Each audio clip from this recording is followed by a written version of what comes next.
What's up, everyone? Welcome to Unmasked, where things are discovered, uncovered, brought to the light, and made known. I'm your host, Lamar Barrett, coming live to you from PG County, Maryland. If you're interested in finding out about the untold stories behind being a college coach, this is the show for you. Being a former assistant men's college basketball coach for 16 years, there are so many untold stories behind the scenes in the life of a college basketball coach. Now, let's unmask them. Today's guest is a former head coach, a longtime assistant coach, a Hall of Famer, and a native of Maplewood, New Jersey, Bruce Hamburger. Now, Bruce graduated from Keene University in 1984.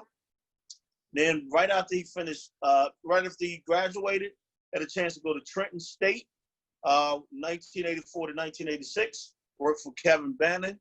And then from 86 to 95, he goes to Seton Hall, has a chance to work for PJ Colissimo for 8 years. 1 year, he was there with George Blaney. And during that time, he also was at the Final Four. In 1989, they go to the Final Four, actually the national championship game. So guy with a Final Four experience. And then after he finished at Seton Hall, he goes and becomes a head coach at his alma mater for 11 years, from 1995 to 2006, where he did a great job. Couple of championships there at Keene. And then from the next couple of years, he spends a couple of years with the New York Liberty as an assistant coach in the WNBA, and he's over at Caldwell College for a couple of years. And then he goes to St. Peter's, where he's 2010 to 2013 assistant coach. And then now for the last 7 years, getting ready to go on year 8, presently at Fairleigh Dickinson University, where he's the associate head coach, working for Greg and Rendell. They've done a great job there. I know in 2015-16, I think it was when they made that run to the NCAA tournament. So he's had a ton of NCAA tournament experience, even playing in the national championship game. I want to welcome to the show, Bruce Hamburger. Thanks, Lamar. Great to be with you.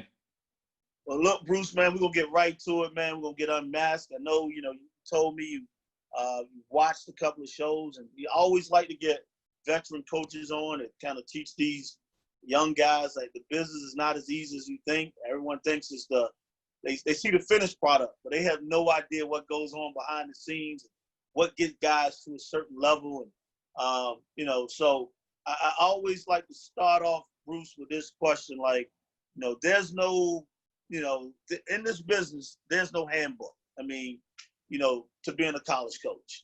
Tell me about, like, your first day, and you were fresh out of college. So even when you were at Trenton State, which is now the College of New Jersey, you had a chance to work for Kevin Bannon, but even your days at Seton Hall, you can talk about any of the adventures, but there's no handbook to being a college coach. Tell me about the first day, the first week, first month. I mean, after things are done with human resources and orientation, especially when no one gives you direction. Talk about that. Yeah, you're not kidding. There's no handbook. And that's what's great about a show like this, what you're doing, where we're hopefully providing some guidance and support and some knowledge and experience to the young guys.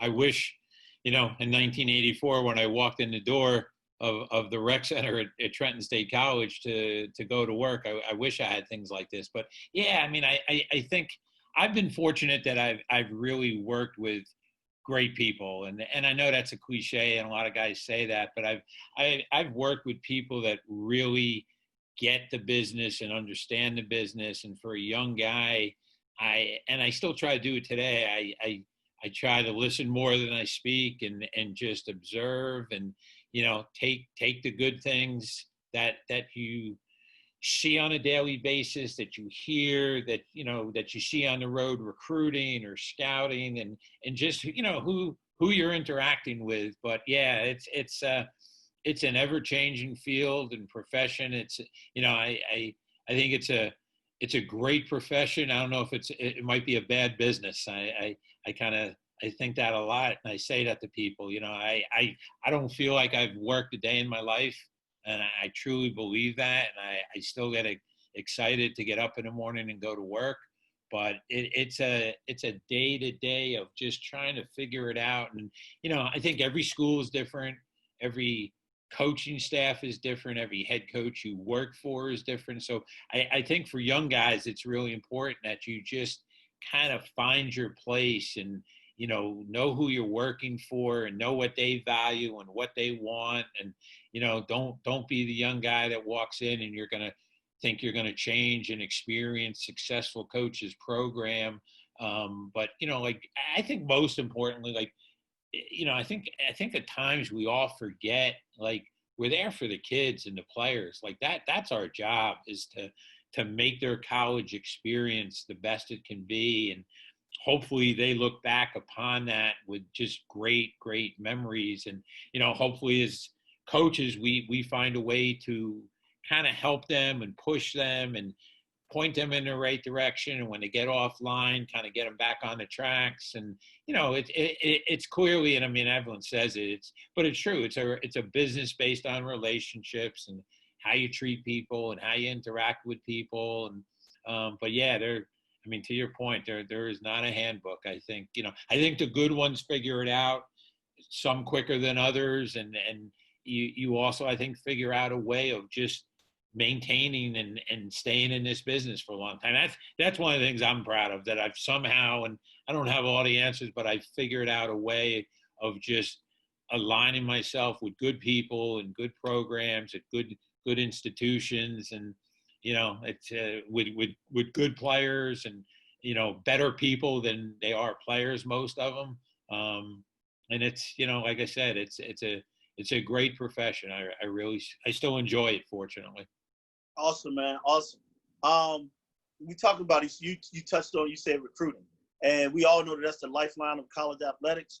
Good people, good player, good people. A lot of times translate to a lot of success. And we know you have to do that in this business. Like, do you recall any of your best and worst recruiting stories? Anything you can think of? You know what?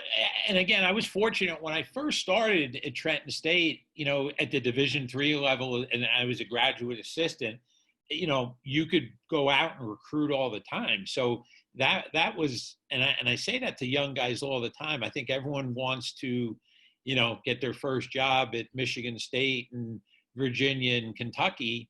And, you're the 13th guy on the staff, and, you're running errands for people and making photocopies. And I was, as a 22-year-old guy fresh out of college, I was able to get on the road and recruit. And, as you well know, Trenton State has such an ideal location. I mean, literally in the middle of New Jersey. You can get to Philly in an hour. You can get to North Jersey or New York in 2 hours. So I was nonstop up and down the turnpike, up and down Route 1, of just, and again, not necessarily stories, but just the experience of, again, to your point earlier, figuring it out, of just, how do you recruit? How do you develop a relationship with the kid, the coach, figure out who's making the decision? Is it the mom? Is it the kid? What's the connection that'll distinguish your school and your situation from others? And again, I just learned so many valuable lessons. I do remember a kid from South Jersey recruited the hell out of him. I mean, every chance I had, I went to see the kid. And I still remember, the kid ended up going to Franklin and Marshall and had a great career there. And I remember the kid being in the office and the kid calling and telling, literally calling the office number, and which doesn't happen anymore, and telling me like, hey, coach, I appreciate all the work, but I'm going to Franklin and Marshall. And Kevin was in the office at the time. And I said, man, we lost a kid. He's going to Franklin and Marshall. And again, I can remember it clear as day, whatever it was, 30 something years ago. He's like, hey, you did a great job recruiting a kid. We were right there. He goes, you can't take recruiting personally.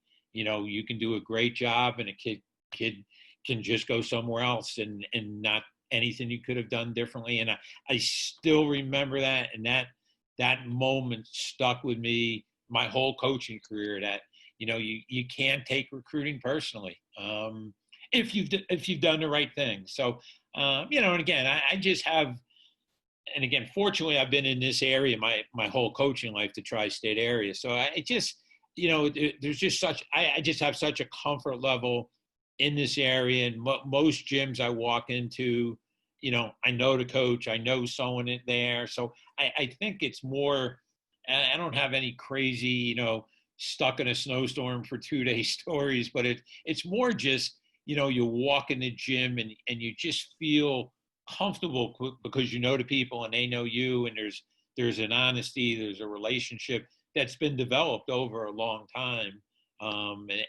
Recruiting has clearly changed. I mean, now there's, with social media, and there's just so many other layers to recruiting now, where it used to be you'd call a high school coach, you'd go watch a kid play in a summer league in a park, and it's kind of cool seeing on Twitter now some of these AAU workouts. I don't know if I agree that they should be necessarily working out, but it's kind of cool watching them play on a playground basket or court, outside, no officials, there's not a scoreboard, it's not indoors, there's no parents watching. It's just kind of basketball the way it was, 20, 30 years ago. So that's kind of been a cool thing to see a little bit.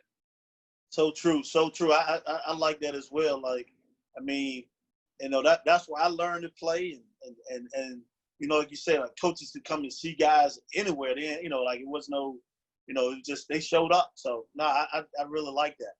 Now, Bruce, I'll switch gears a little bit because you were a head coach, and after 11 years, 2 at Trenton State, and now 9 years at Seton Hall, like you're named the head coach at Keene. That's your alma mater.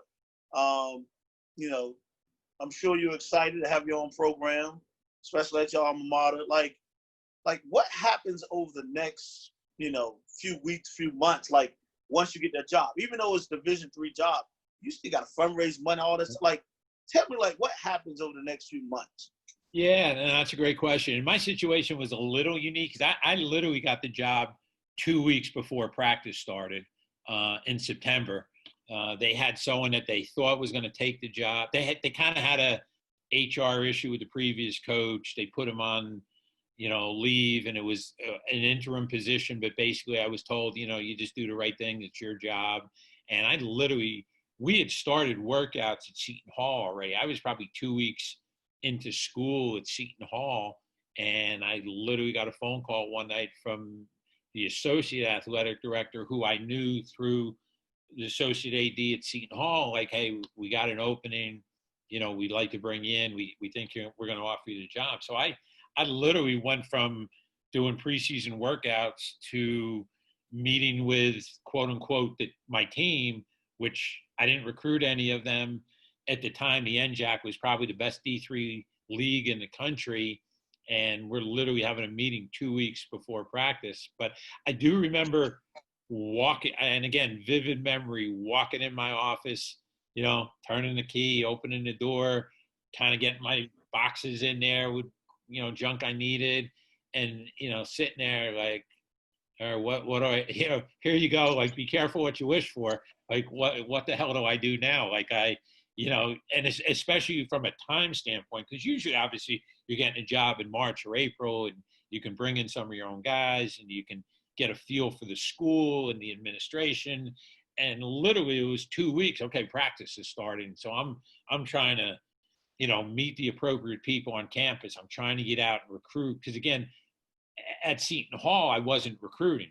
Back then it was if you remember the quote unquote part-time coach and the restricted earnings thing. So I was just doing basketball and running our summer camp. So I wasn't that involved with recruiting.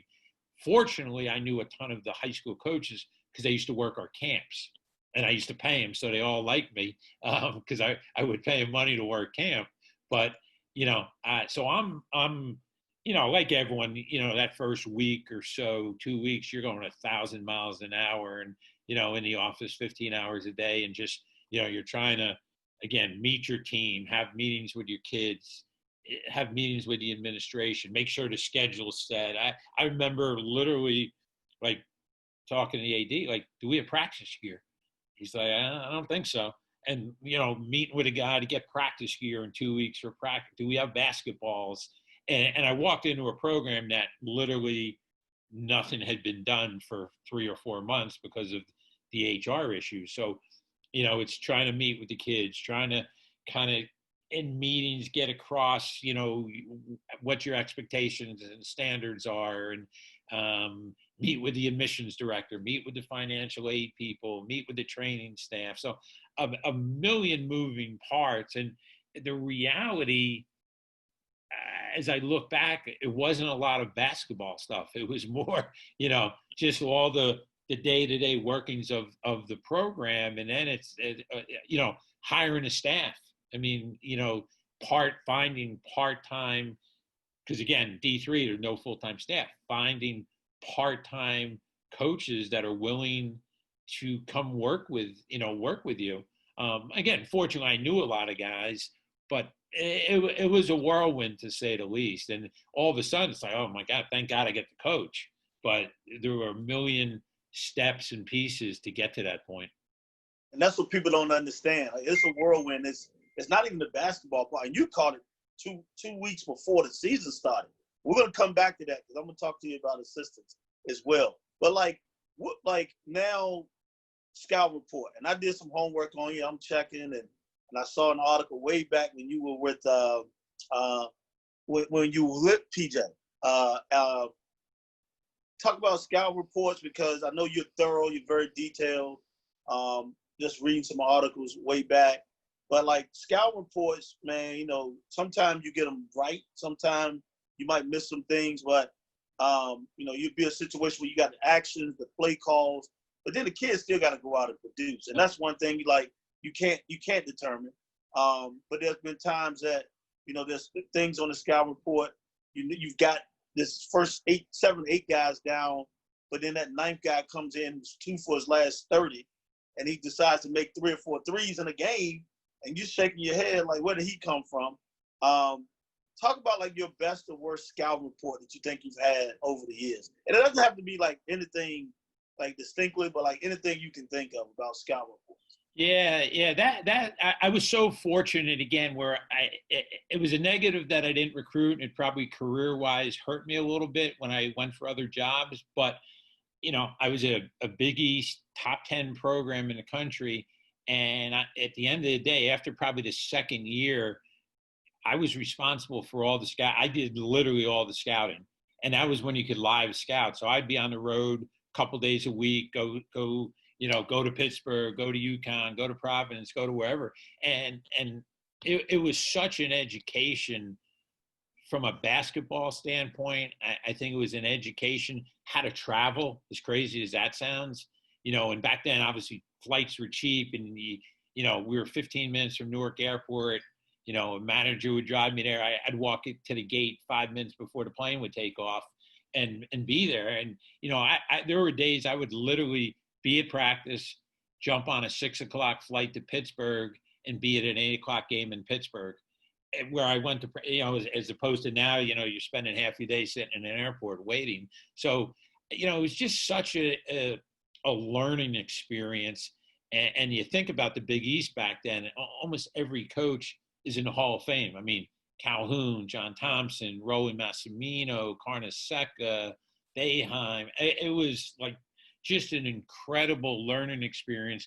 We were a defensive scouting report team with PJ. So, I mean, he wanted, I've seen a million Zoom calls during this period, and a lot of people talking to coaches about what they want with scouting. I mean, he wanted every set, every call, the frequency. So it was very detail oriented, and we demanded a ton with the kids in terms of the preparation. So it's something that obviously has stuck with me my whole career. I think that's kind of, quote unquote, my reputation is I'm the X and O guy, I'm the video guy, I'm the scouting report guy. But that's something that I found value in, and it clearly, in my mind, and I think the people that I've worked for, I mean, John Dunn is a huge game preparation, half-court defense, scouting report guy.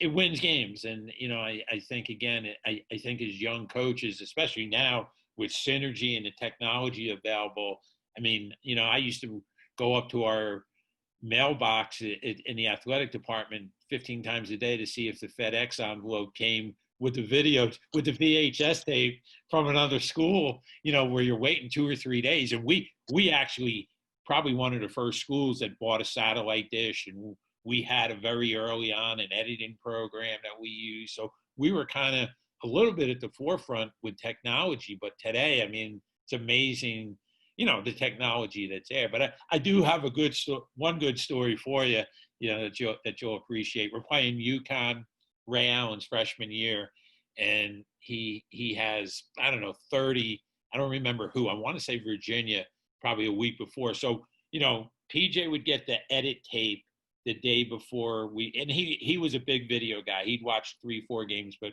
we would give him the edit tape the day before the team would see it, and he would just go through it. So he was sure, but you know, he allowed me to run the whole video session. He would sit there, interject once or twice, but not really as involved, just more observational.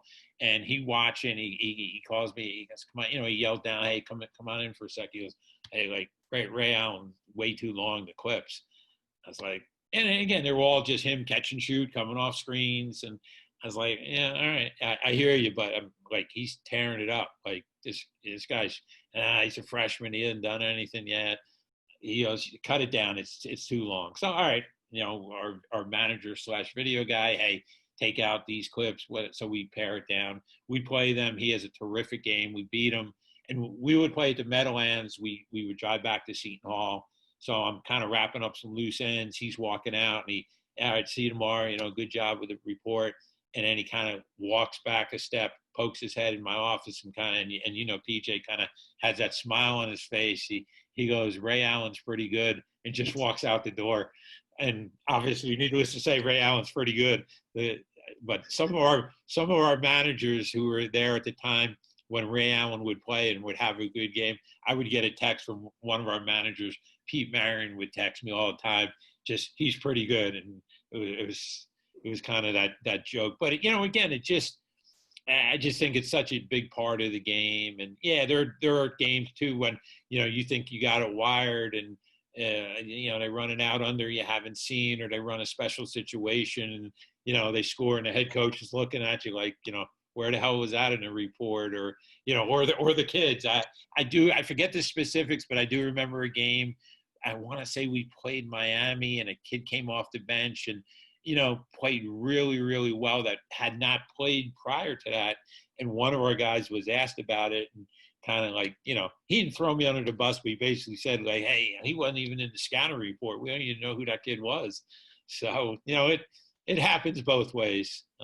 But it's obviously a huge part of the game. It definitely is, man. Definitely is. That's a great story. That was the one I read about the Ray Allen one. I'm glad you shared that with everyone else. That was pretty cool. Yeah. What's the biggest challenge, man, that you've experienced since being in college coaching? I mean, you know, like you said, it's 30 plus years. Like, what's the biggest challenge? You know, I think in today's world, I think several. I think it's keeping up with technology. And again, I don't know if it's a challenge, but I think it's something you got to be aware of. And that's something I've taken a lot of pride in. I mean, for quote unquote my age or my generation, I think I'm pretty good with that. You see some guys on the road and they're fumbling with their phones, and they can't open an email, and their voice messages are filled. You can't, there's some guys you can just tell technology wise it's a mess. So I've really tried to stay on top of that aspect of it. I mean, obviously kids are literally changing every day. So I think the way that we communicate with them is crucial. I think, again, the relationships with each kid, because each kid is so different and coming from such different backgrounds and family backgrounds. So I think just really getting to know the kids on your team away from basketball. And that again, I go back to being a young head coach. One of the best things that Kevin Bannon told me when I got the job, I spoke to him, because he had obviously started as a D3 coach. He was at Rider University at the time. And I remember having a brief conversation, like, give me, tomorrow I'm walking in that door. It's my program. Like, give me something that I'm maybe not thinking about as a new head coach. And he said, like, and again, it stuck with me.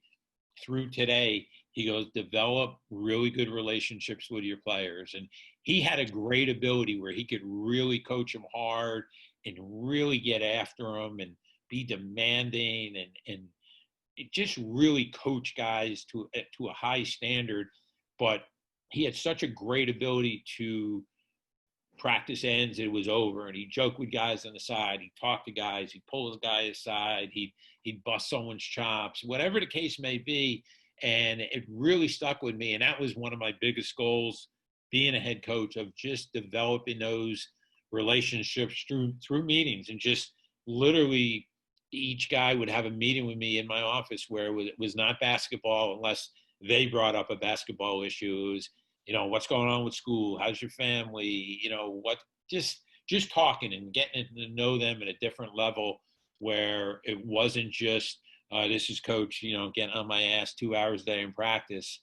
But if I did, they understood that there was a care for them as a person. So I think that's a huge thing today's world.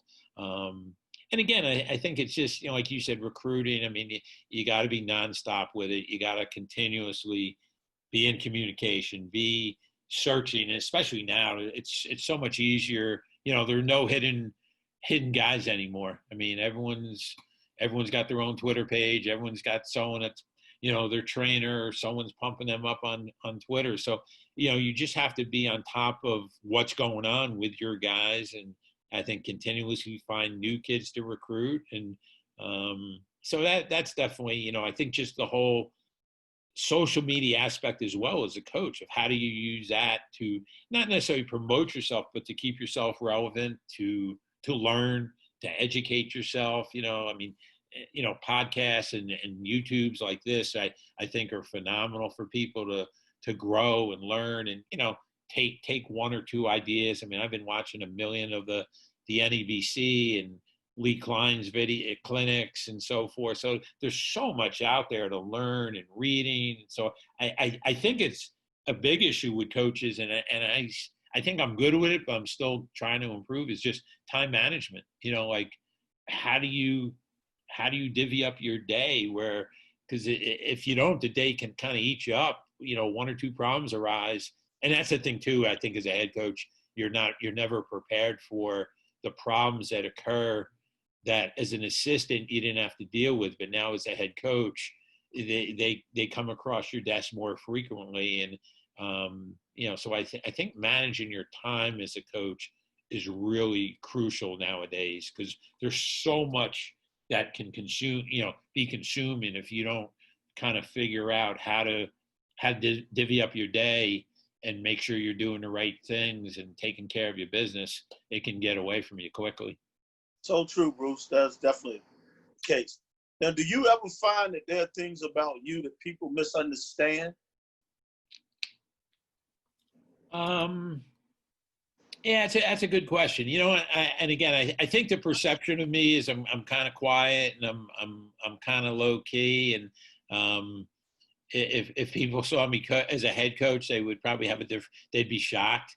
And I think I got better at that. But as a young head coach, like every young head coach, I lost my mind over things that didn't matter. I was constantly complaining to the officials. I mean, every coach in the league was. So it was almost the point, if you didn't stand there and stick up for yourself or your team, the other guy was killing the ref. So you kind of felt compelled to do the same. But, I was very emotional early on. And especially too, I think a lot of guys get that first job and you're, generally speaking, you're not walking into a great program. There's usually a reason why there was a coaching change. So, I didn't walk into a good situation. We weren't great. So I was very emotional trying to coach every play. And I think over 11 years, I got much better with that. So that would be one of the things, if I ever was to get a head coaching job again, my demeanor would definitely be a lot different than it was then. But, I think people would be surprised if they saw a video and, I got tossed from a couple games and, getting face to face with refs and doing things that, I'm definitely not proud of what I did. You especially you get tossed from a game or two, you're sitting in the locker room saying, "Oh, this is not fun. This was not my intention." But it's you look back and we could all learn from experiences and do better. But that would definitely be something. If I was to ever get a head coaching job again, I think you would hopefully my personality on the court would match up to my personality off the court, which is kind of quiet, low key, and just more observational and not as emotional. I hope I want to see some of that film, because I couldn't believe that would be you. Not the way you're off the court, if I've seen it, or as an assistant. So Right. Definitely not the case. You talked about this earlier, and you got the job, 2 weeks beforehand, and kind of budget, at Division III is a lot of part-time, but you still, what qualities did you or do you look for in hiring an assistant coach and hiring assistant coaches? Yeah, no, that's a great question. And I think, obviously you got to get good players. That goes without saying. But I think probably the next most important thing as a head coach is who you hire, who's your staff. So, I wanted people, especially early when I was taking over, I wanted people that I knew. I wanted people, I really like getting guys who were teachers, high school teachers or junior high teachers, whatever the case may be, where just people had a teaching mentality.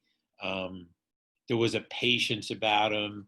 They understood how to communicate. And I was really fortunate. I mean, I had such I went through a lot of guys because they all went to better jobs. I mean, Ben Gamble, who's a high school coach in Jersey, Coach Hurley called me up one day, like, "Hey, I heard you're looking. I got a guy," and this was before Ben had coached with Coach Hurley, but he had played there and knew him, and he lived literally 5 minutes from the school. He worked as a prison guard, and he was able to get out of work at 2:00 and be over for practice. So, I met with him, and just, I think, as you well know, you meet people and you just, that guy's got it, like that there's something there. And I had my first staff, one of our managers at Seton Hall, who wanted to get into teaching and coaching. I think at the time he was the youngest coach in America. He was like 20 years old. And I knew the guy. I knew he'd be loyal. I knew he'd work hard. I saw, what he did as a manager. And I mean, so, I think it was teachers, people who I wanted guys who wanted to be head coaches. I would bring that up in interviews, like, not where do you see yourself in 5 years, but like, what's your, what do you want to get out of coaching? Like, what level do you want to get to? I had a couple guys who were able to move on to the D1 level. So, it was a wide range of people. Because again, I mean, you're saying, all right, here's $2 or $3 grand to, work from October till April. And, we're either playing or on the road scouting or we're on the road recruiting.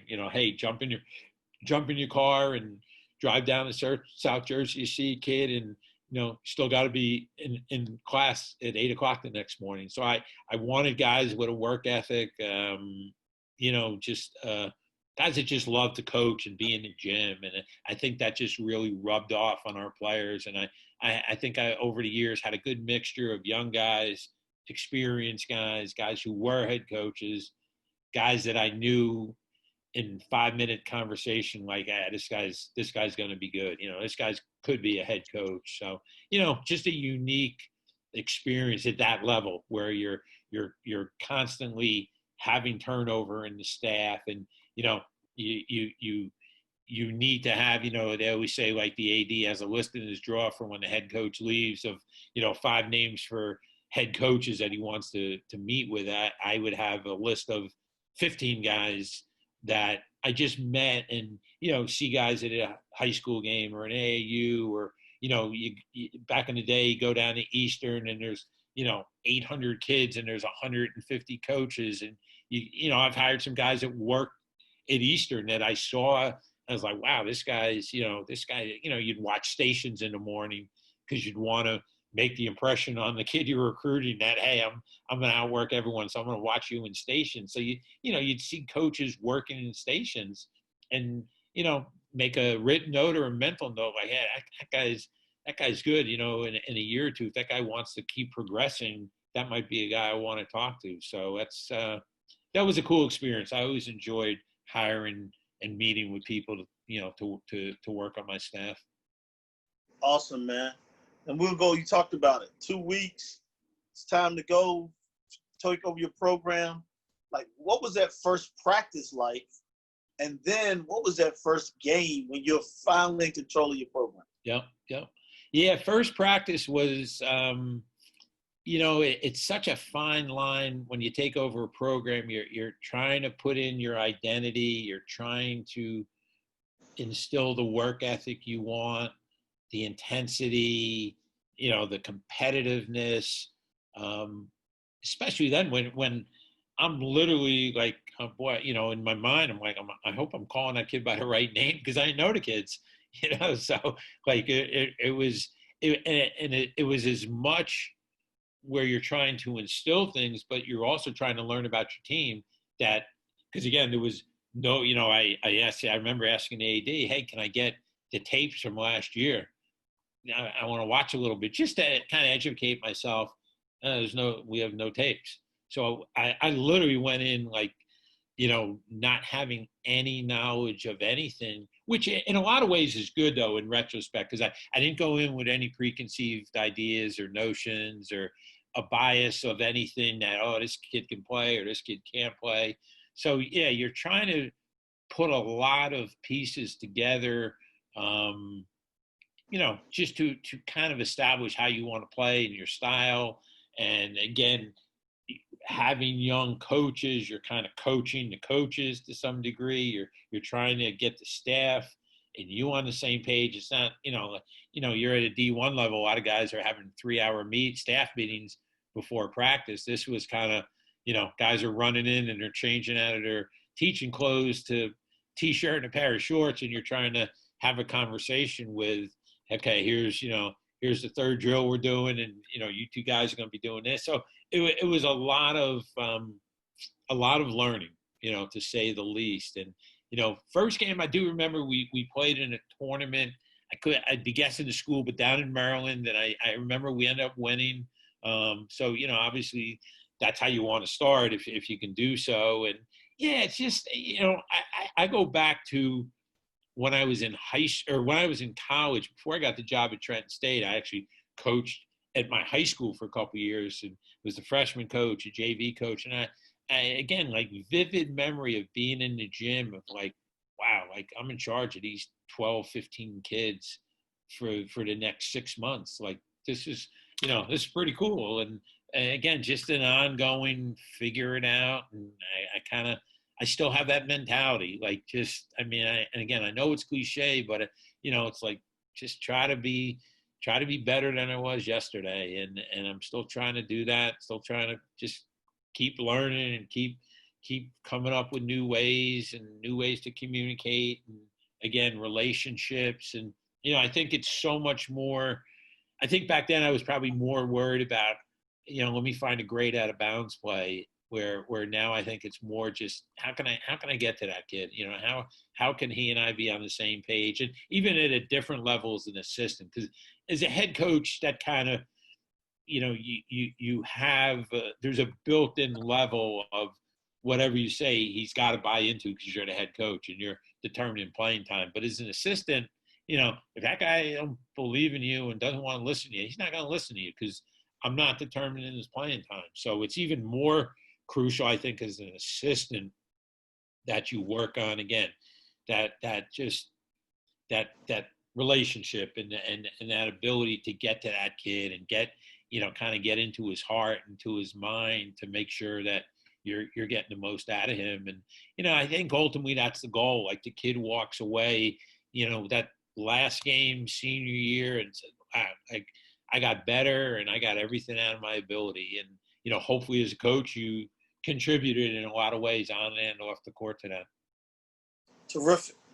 At least you got that first win, man, after the first game. So you like you said, you've been in a long time. But like, what did you have to give up or sacrifice to achieve your current level of success? Yeah, that's another really really good question. Because I think in this business you do give up a lot.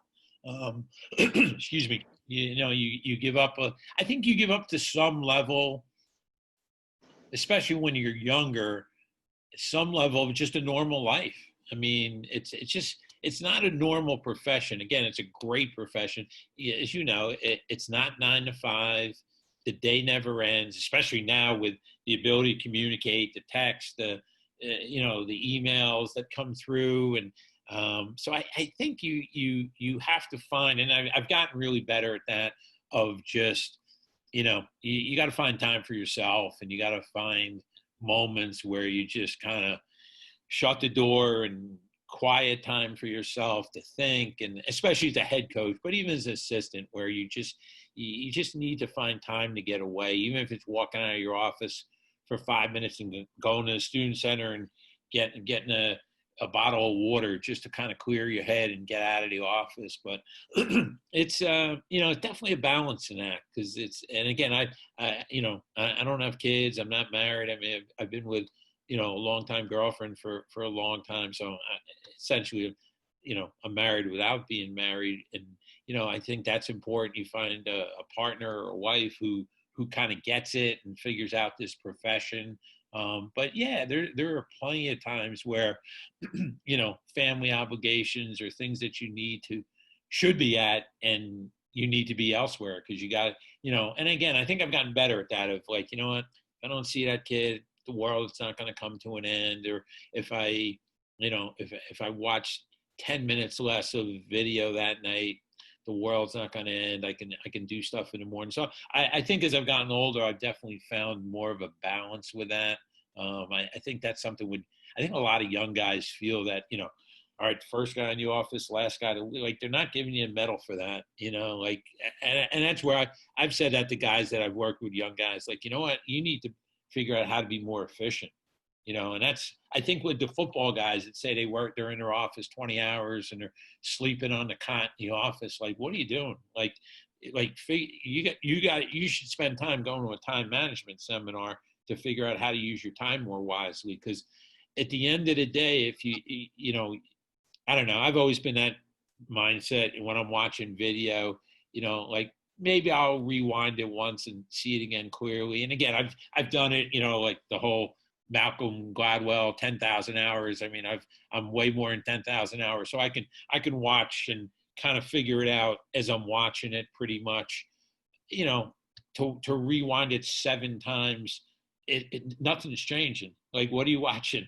It's not going to change the 7th time. It's still going to, ball's going in, ball's not going in. You turned it over, you didn't turn it over. So I think working efficiently is something that I would pass on to young guys. Like, just, figure out how to do things. And I think now with technology, you don't have to be in, and obviously the COVID virus and the pandemic and so forth and quarantine, I think we've all figured you don't need to be in the office as much. You can get a lot accomplished from home, or wherever you got your phone or your iPad or your laptop, you can get a lot of work done. So, but yeah, you definitely, to your question, I know I kind of talked around it a lot, but yeah, you definitely give up a lot of things, especially early on, where you are trying to outwork people. You think, oh, I'm gonna outwork that guy. And I think as you get older, you realize, this is a profession of hardworking, committed people that are willing to spend a lot of time doing this thing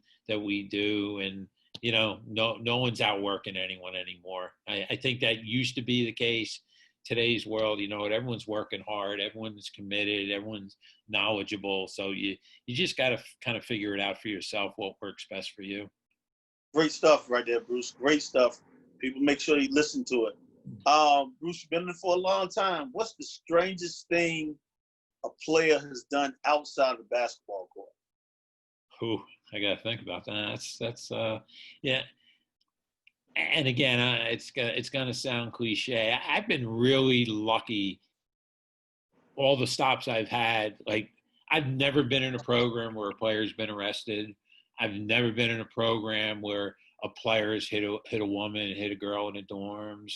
So like my issues with teams I've been in, the kid's 5 minutes late for class, or knock on wood, I've been really lucky. I've gotten some of those calls though, at 3 a.m. where a kid's in the wrong place. I got a couple of those, and kid got jumped once, and was out at the wrong place, wrong time, and got to meet him in the hospital. I mean, I've had some of those, which obviously as a head coach, you don't want to get nothing. And I used to say it to the kids all the time, like, nothing good's happening after midnight. Like, nothing good is happening. And whatever you were trying to get accomplished before midnight, it ain't happening after midnight. Just go home, go to sleep. Tomorrow's a new day. Stay out of trouble. Don't do stupid things. And but yeah, knock on wood, I've been really fortunate. Haven't had really any horror stories to speak of as a head coach or an assistant. So that's good. Like yeah. you said, knock on wood on that one. Yeah. Like, what's the biggest accomplishment you've experienced since you've been in college coaching? I think most people obviously want to say, or think it's, at Seton Hall playing in the national championship game, which obviously, is probably the answer. But I think really my answer is that I've been able to stay in this profession for this long. I haven't had to move all over the country. I've been able to stay in this region. Like I said, I've worked for terrific people at really good institutions. So I think just staying power and being able to stay in this profession and stay excited about doing it is kind of how I look at what I've done that has kind of sustained. And, you hope you have an impact on the kids you coach and the people that you work with. But, I think probably professionally, yeah, I think being an assistant, in the national championship in 1989, I mean, there's so many people in this profession that don't even get an opportunity for their programs to go to the NCAA tournament, and never mind playing the national championship. I mean, as I look back, it's still, I mean, it literally seems like it happened yesterday. Obviously people continuously love to talk about it and hear the different stories, and, controversial ending with the controversial call, and, one of the better NCAA final games in tournament history. And we were such a great story, a small little Catholic school that no one knew about. So, it was a terrific time that, I always think of that when I go to the Final Four every year of, you just walk through the streets, walk through the lobby, go to the practice, go to the games, of how many people that are in this game that have been doing this their whole lives never got that opportunity. And I was 20, I want to say I was 27 years old. And, I'm sitting there, did the preparation, did the scouting report, did the video. And it's like, wow, like, and that was just the start of my career. So that's probably still, I don't know if anything really tops that in terms of on the court. But again, I think off the court, of just the ability to stay in this profession for a long time and be successful and do it, I think at a pretty good level is something I feel good about. And I agree with you 100%. Like, longevity, I mean, that's huge in this business. Yep. What's your favorite word or phrase, Bruce? You know what, I've become, and again, it's clearly not an original one, but I'm a big, Bill Belichick, do your job. Just do your job. And, I probably add to it, do your job well and do your job the right way. Just do your job, whatever your job is at that moment. And it's obviously, as in this profession, it's constantly changing. It's recruiting, it's counseling, it's scouting, it's skill work, it's video, it's academics, it's budget, it's equipment, it's, interacting with the trainers. So, I mean, there's a million, that's again, ultimately what I still find great about this profession, that no day is like the other day. Every day is different.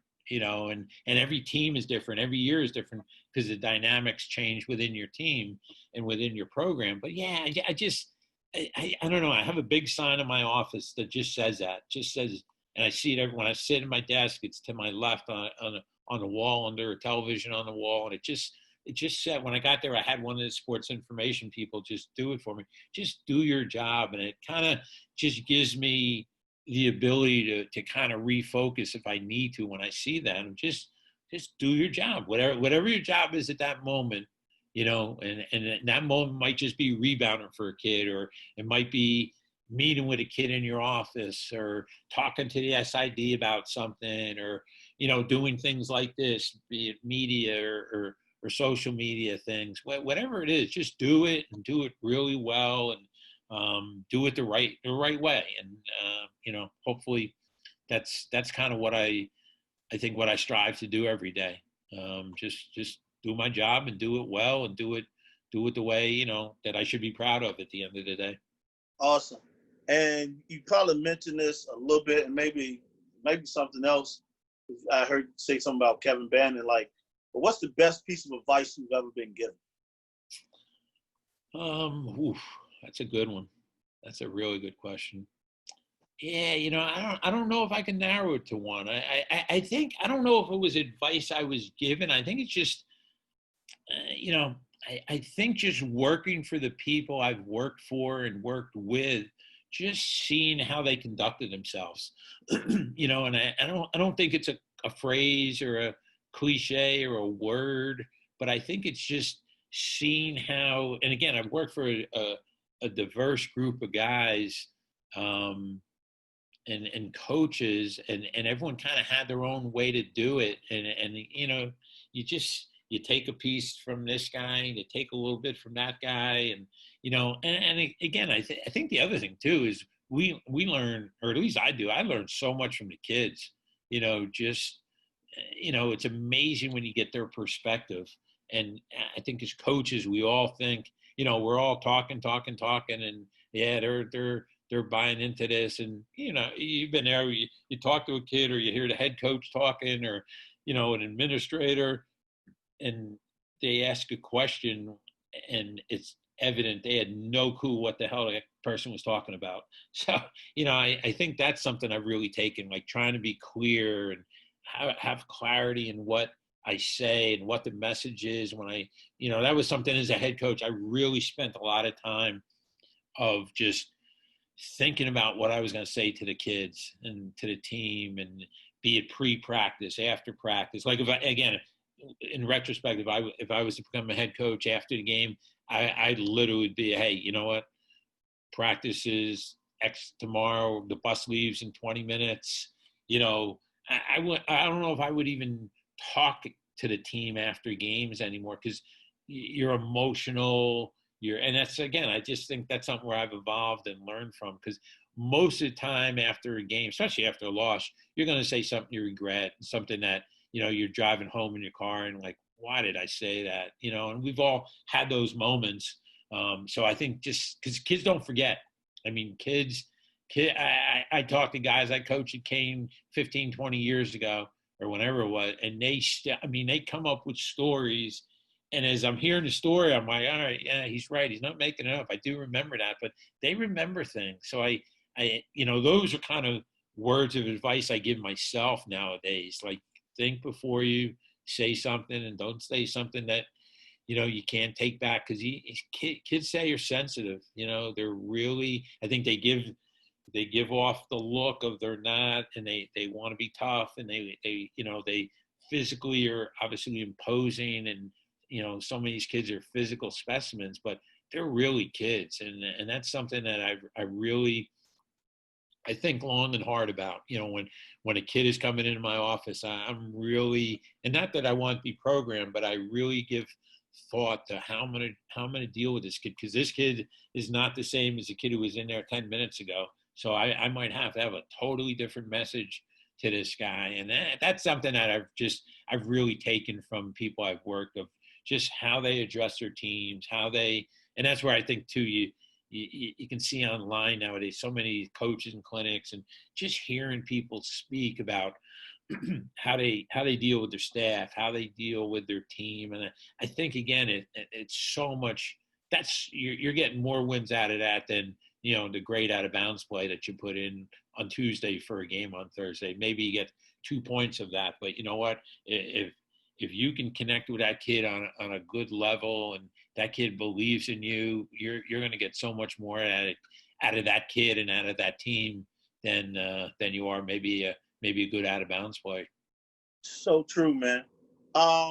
You're not a self promoter. I've been around you a long time. If you had to choose 3 adjectives to describe yourself, which would you choose? Again, I hope they're adjectives, so I forget my English upbringing, but I would say consistent. I think I'm a good listener. I think I'm a good listener, and I think I'm good at just observing. And again, I don't want to say hardworking, because again, I think everyone in this business is hardworking. So I'm not outworking people. I'm not working less. I'm not working more. So I wouldn't say that. But yeah, I think consistent. Just my approach, my demeanor.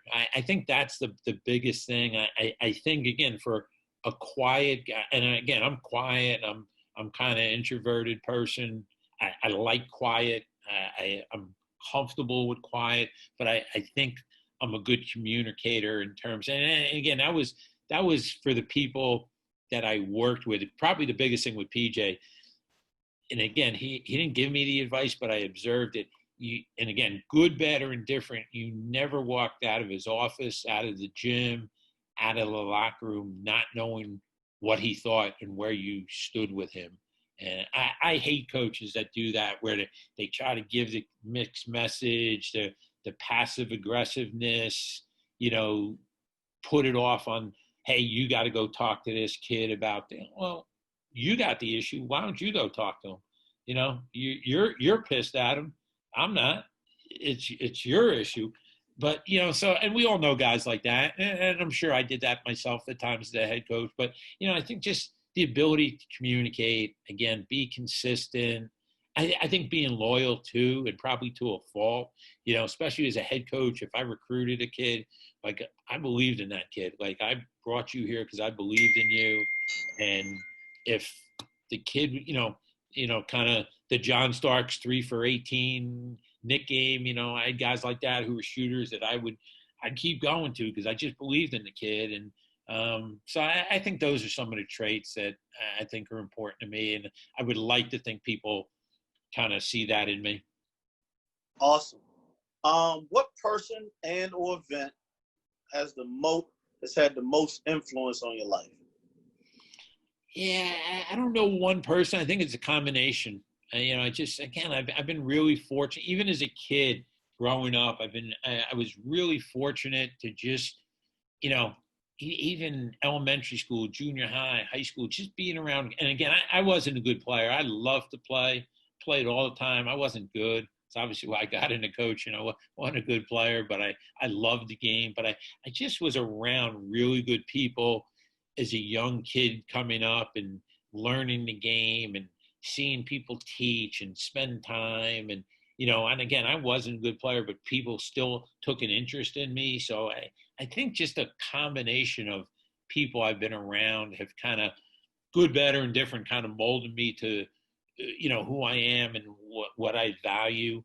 And yeah, I don't know piece of advice per se. I just think, again, I think I'm a good or bad, a byproduct of just who I've been around. And again, I've been around really good players. I mean, pros, guys in Europe, the whole 9 yards, really good D3 guys, whatever level. I've been around good players. So I kind of have seen from a player's perspective what being good is and what goes into that. And I've worked with and for really good coaches at all, assistants, head coaches, again, going back Big East. I mean, as a young guy, just, a 27 to 28-year-old assistant, you're seeing how John Thompson and Rowley and Calhoun and Boeheim and Carnesecca and Paul Evans. I mean, just the people that I was exposed to in this profession, of just seeing how they conducted themselves. So, I don't know. I just really try from each opportunity that I'm in to kind of observe and learn. That was one I used to love that at Hoop Group, of just being there in the gym and just seeing. And there's some guys that are so full of crap that they want to be your best friend, but they're doing it to 50 guys and they're not paying attention and they're not watching and they're not working hard because they're more concerned with the conversation. And that's where, again, I would just kind of go stand to the side and watch and try to focus. And so I think every event and every opportunity, I just try to take something that I can use. And and also you learn a lot what not to do from people. I think that's enormous in this profession, because there's a lot of, if you're observant, there's a lot you can see of, ooh, that's not working. That's not how to have longevity or how to do this profession well. So I think you can, again, I've just always tried to listen more than I talk, and kind of observe and take a lot in, and kind of store away the good, the bad, but still, as a coach, you got to be yourself, as you well know. And I think that's crucial for the young guys. Like, I got a job. I couldn't be PJ Carlesimo. I didn't have his personality. That guy would walk into a room and own a room. That's not me, but you just have to be yourself. But I think take your experiences from the people you work with and for, and figure out how it best suits you. Awesome. You've been in it a long time now, but like, you still got that passion, that fire. Like, what energizes you and brings you excitement? I think I just like learning, just figuring out how to get better. Just, again, I think that's the one basketball positive out of all this, is just you've been able to, I don't know, just learn in time and watch clinics and watch videos and hear different people. In the past, or maybe go to 2 clinics at the Final Four, and maybe if there's a local Nike clinic you go to now, it's like there's been hundreds of these different clinics and Zoom calls and that people are having, and just speakers. And again, I don't know if I've come up with one great basketball concept, or I almost don't want to hear the basketball talk. I want to hear how you run your program, how do you interact with your kids, how do you manage your staff, how do you, again, I think an overused word, but how do you develop your culture? All that's what really intrigues me now. Where, again, I think as I was starting, it was, all right, great. What's that out of bounds play? Now, again, next week or 2 weeks, the NBA starts. I'm going to have my pad, and I'm sure I'm going to write stuff down, no doubt. But I think it's more about just the business and how to be better at it, not necessarily the X's and O's. Great, man. That's great. When you, and I'm hoping, as you said something about it earlier, when or if you get another shot at being a head coach, are there any changes that you will make from the type of staff? Now, it all depends on where you get a job. So that's going to take place. But, type of staff, style of play, type of players from when you were, almost 14 years ago now, when you, left Kane. So, like, what would those be? Because the game has evolved and it's changed. But what would you do a little different? Yeah. Again, I would be different with myself. Like I said, my demeanor. The guys that I really respect and study and try to learn from, like, I'm a huge Brad Stevens, Steve Kerr. This spring I've written during this pandemic. I've studied and I've heard him speak a couple of times. The guy, Bob Ritchie at Clemson, really intrigues, or Furman, South Carolina, really intrigues me. Just a really just bright, sharp guy. I love how they play. But yeah, I still think it's a game of shooting. It's a game of skill. And again, I when I was at Kane, that was the biggest thing I recruited, was shooters. We would shoot a ton of threes. So I think that's still obviously a major emphasis. I think staff-wise, similar traits. Teacher. Now, again, hopefully you're at a school where it's full-time staff, but, teachers, I think people to some level, so you know what they're about.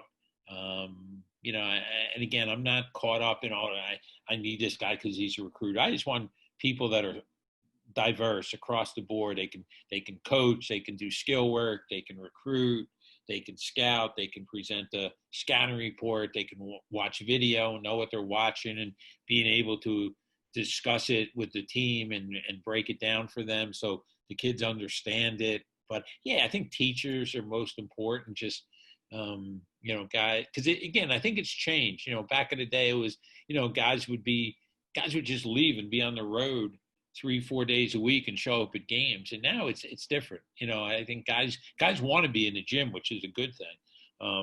Coaches don't. I don't think guys want to be that stereotypical I'm the recruiter. Now it's like I want to be a coach. I want to teach and to be a coach. So I think that's been great how it's evolved that way. But yeah, I just think I don't know how much I would change, because I think I believe in what I believe in. I believe in skilled players. I believe in guys that can make shots. I believe in guys that are tough and gym rats. I mean, I think that's something that I had a lot of success with at Kane, of finding guys that were underdeveloped and just they were able to get better throughout their career. Good people, kids that you can lose with, and that if you're going to lose, you better have good kids and guys that you're just around, that you're comfortable with, that you like being around. And same with the staff, because again, it's a long season with ups and downs, and you better be comfortable with the people you're around, because if not, boy, that's really a long season. You're right. You're 100% right. I like to end on this question, and yours is a little different. Like, knowing what you know now, like, what would you tell your young self or younger self to prepare you for as a head coach? Yep. Yeah, well, the first thing I'd say, and again, it would have been difficult to do, and I say it, and I don't know if I would have done it. I probably would have tried to have left Seton Hall and get to a lower level job so I could have more experience recruiting, because I know that came back to hurt me at times with different job interviews where that was brought up, and I know I didn't get head coaching jobs at the D1 level because of that. So I probably, I say that, I don't know if I would have. I grew up literally 5 minutes from Seton Hall. We were a top 10 team in the country, and I did all the basketball and ran our camps. So I was in a very comfortable position. I think that would probably be the ultimate answer, like get out of my comfort zone. I found a very comfortable spot in those years and wasn't concerned that I wasn't recruiting, and didn't really figure it out, and didn't really have someone say to me, you know what, you should get out of there and get on the road recruiting. And again, I turned down some things at lower levels, but I was like, you know what, like a good year for you guys is 17 wins, you're a 14 seed, and you get knocked out by us in the first round of the tournament by 30. And that's a great year for you guys. I'm here. Like, we got a chance to go national champ. I mean, we had a couple of runs even after 89 where, Elite 8, Sweet 16, a team that literally could have won the national championship that got upset in the second round. So, again, I try not to look back, but, I trust me, I'm happy with kind of the path I've taken and the career. I don't look back with much regret about anything really in this profession. And, as I said, I mean, I've constantly said it, but it's so true. I've worked with and for good people, great kids. And like at the end of the day, like what more could you ask for? I look at peers that of mine were at the Big East level that have, when I was there, and again, the third assistant, the part-time guy, Jay Wright was like the part-time guy at Nova, Jeff Van Gundy, and at Providence and at Rutgers. And, again, those guys, Jay's going to be in the Hall of Fame, and Jeff's obviously one of the best NBA coaches in history. And people's careers take different paths, but I don't know. I don't look back and say, man, I regret not doing this or that. I'm happy with the path I've taken. We all could do things differently, but at the end of the day, still to be doing this and still enjoying it. Again, I don't think I've worked a day in my life yet. I'm still, you know, you go to work in sweats and a t-shirt and, you know, get to coach kids and work with kids and hopefully make them better. It's pretty good way to make a living. Awesome, man. Awesome. Well, look, I want to thank you again, Bruce, for being a guest on the show and being unmasked. Anything you want to leave the people with before we go? Yeah, I just think for the young guys, you know what? Like keep learning. And again, this is a great vehicle. I mean, the guests you've had such a diverse group of people with such backgrounds. And again, like take one or two things. I mean, if I said one or two things to some 25-year-old guy watching this or some 50-year-old guy watching this that makes sense, that's awesome, you know, and if you can somehow put that into your skill set as a coach. But yeah, I just think keep learning, keep getting better. And like I said, just do things the right way in this business, because there's obviously people that don't do things the right way and they don't have a long run in this profession. But I think if you're true to the game and true to the people you work for and work with and the kids you coach, you know, like I said, I mean, I don't know a better way to do this. That, you know, it's a tough business, but it's really a rewarding profession. And, you know, I just think, again, like keep getting better. You know, same thing we ask the kids, like, hey, get better, you know, improve. What as coaches, you know what, get better, learn, do things like this, listen to these things and podcasts and read and educate yourself and, you know, learn from the best, because the best are the best for a reason. You know, if you're not studying them, boy, you're foolish, because there's a reason that, you know, successful people are successful. So no, this has been great though. I've really enjoyed it, and I think you're doing great stuff with this. Thank you, Bruce. I appreciate it, man. It's great words today. I hope a lot of people take a lot of information away from it. And I want to thank you, viewers, for watching another great show. Stay tuned for the next guest as we get them unmasked. See you next time, and stay safe.